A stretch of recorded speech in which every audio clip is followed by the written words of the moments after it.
दोस्तों आज भारत के कई ब्रांड्स दुनिया भर में छाए हुए हैं। ऐसा ही भारत का एक शराब ब्रांड भी है जो अमेरिका, रसिया और यूक्रेन जैसे कई देशों में अपने नाम से जाना जाता है।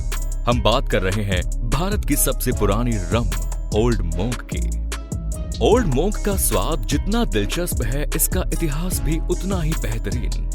आज तक आपने कभी भी ओल्ड मोंक को टीवी या सोशल मीडिया पर या किसी भी और तरीके से एडवर्टीजमेंट करते नहीं देखा होगा, लेकिन इसके बाद भी ओल्ड मोंक आज शराब की पहली पसंद बनी हुई है। लेकिन आखिर ऐसा हुआ कैसे और क्यों ओल्ड मोंक बनाने वाली कंपनी को अपना पूरा नाम ही बदलना पड़ा?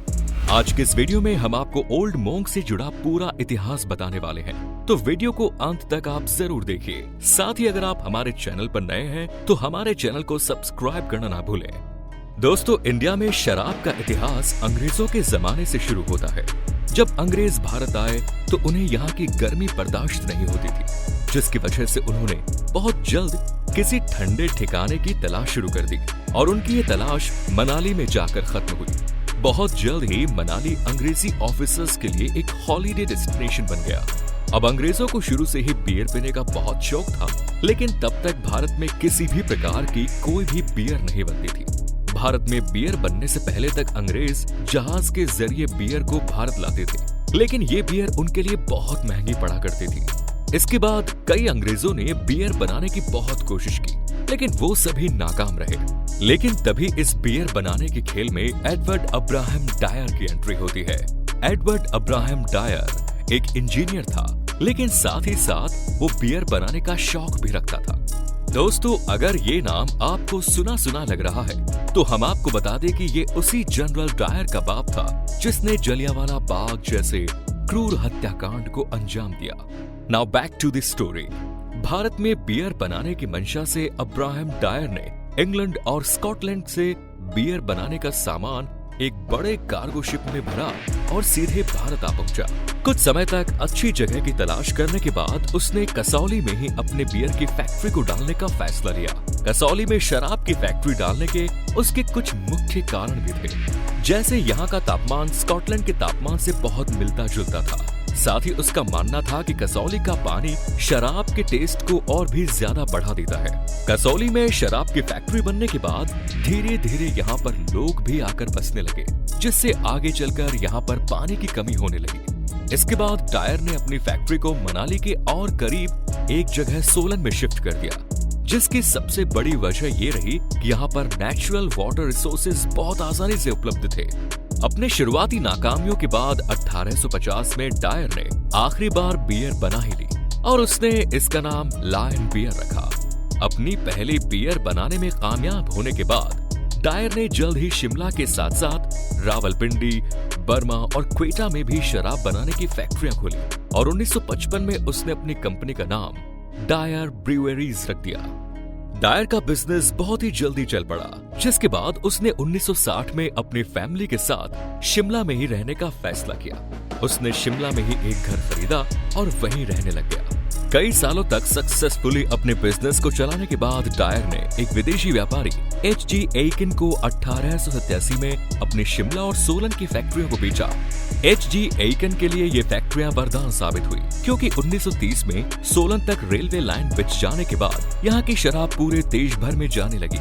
वहीं दूसरी ओर जलियांवाला बाग हत्याकांड के बाद पूरा देश जनरल डायर को मारना चाहता था, जिससे डायर फैमिली का ये पूरा बिजनेस चौपट हो रहा था। इसी मौके का फायदा उठाते हुए H.G. एकिन ने डायर से उसकी दूसरी सभी फैक्ट्रीज भी खरीद ली और उसने कंपनी का नाम बदलकर डायर मेकिन ब्रूअरीज रख दिया। इसके बाद इस कंपनी ने खूब तरक्की की और भारत की आजादी तक खूब सारा पैसा कमाया। लेकिन 1947 में भारत के एक आजाद राष्ट्र बनने के बाद बहुत सारी विदेशी कंपनियों को वापस जाना पड़ा, तो वही कुछ कंपनियों को इंडियंस ने ही खरीद लिया। नरेंद्र नाथ मोहन ने भी इसी अपॉर्चुनिटी को देखने का काम किया।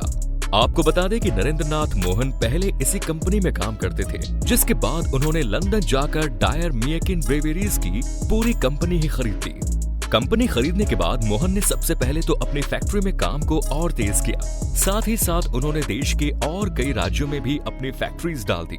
नरेंद्र नाथ मोहन ने दिन रात काम करके इस कंपनी को लगातार आगे बढ़ाया। 1949 तक ये कंपनी सिर्फ विस्की और वाइन बनाया करती थी। लेकिन इसके अगले ही साल कंपनी ने कुछ ऐसा लॉन्च किया जिसने पूरे भारत में शराब पीने वालों का टेस्ट ही बदल दिया। 1950 में नरेंद्र नाथ मोहन के बेटे वेद रतन मोहन ने भारत में पहली बार एक रम लॉन्च करने का आइडिया दिया।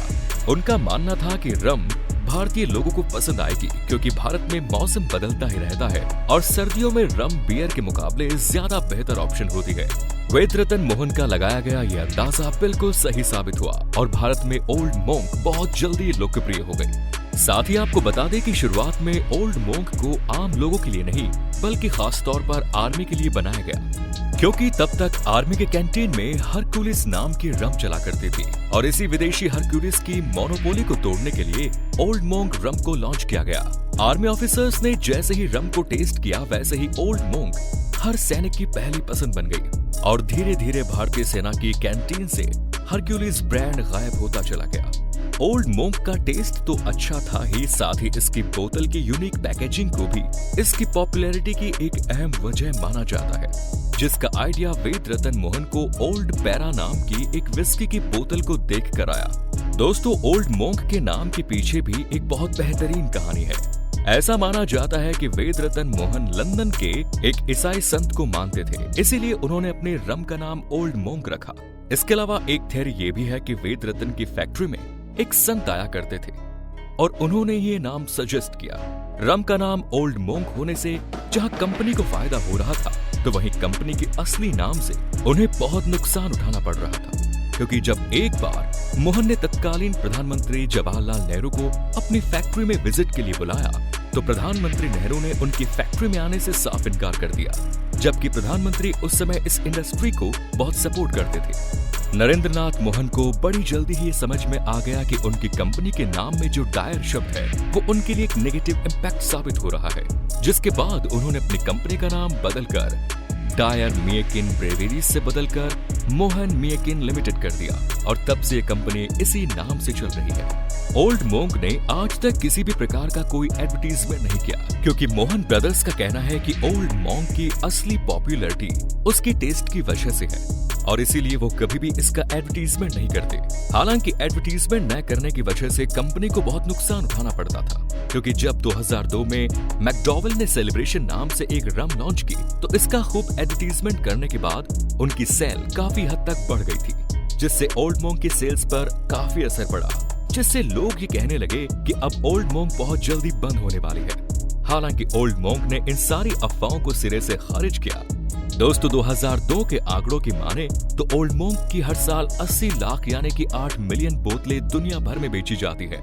यह आंकड़ा आज के समय में लगातार बढ़ ही रहा है और आज ओल्ड मोंक भारत के साथ साथ America, Russia, Britain, Germany, New Zealand जैसे 50 से भी ज्यादा देशों में बेची जाती है, जिससे बात साबित होती है कि ये ब्रांड इतनी आसानी से तो डूबने वाला नहीं है।